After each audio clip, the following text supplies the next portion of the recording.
magpuyo sa atong yuta.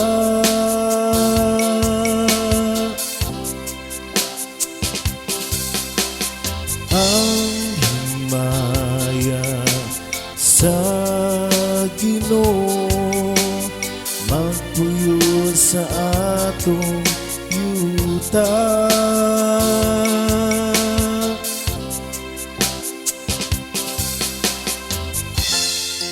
Pamatiun ko ang gisangyaw sa Dios. Sa Ginoo kay nagsangyaw siya sa kalinaw. Hadul gayud ang iyang kaluwasan kanila nga mahadlokon kaniya. Ang himaya nagapuyo sa aton yuta.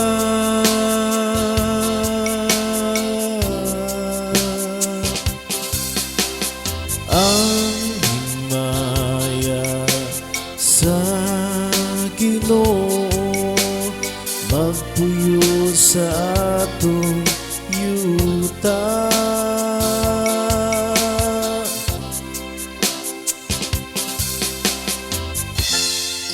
Ang kaluyog ang kamaturan magatagbo.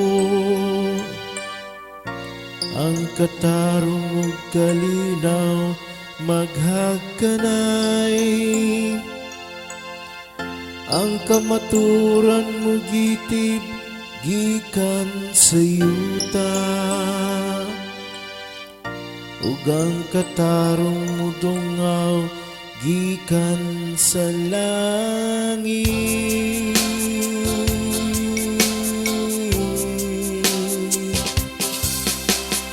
Ang himaya sa Ginoo magpuyo sa atong yuta.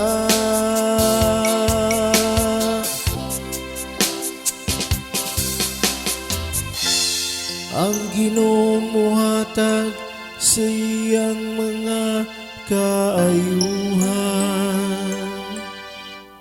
ug ang atong yuta mohatag sa iyang abot.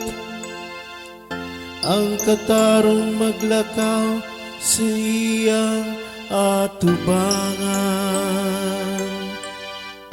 ug ang kaluwasan diha sa iyang pag-aagian.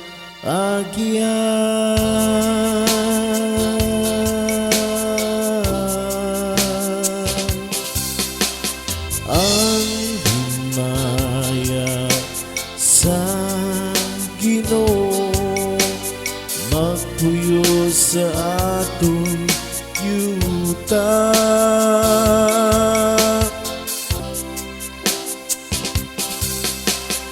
Ang himaya sa Ginoo magpuyo sa atong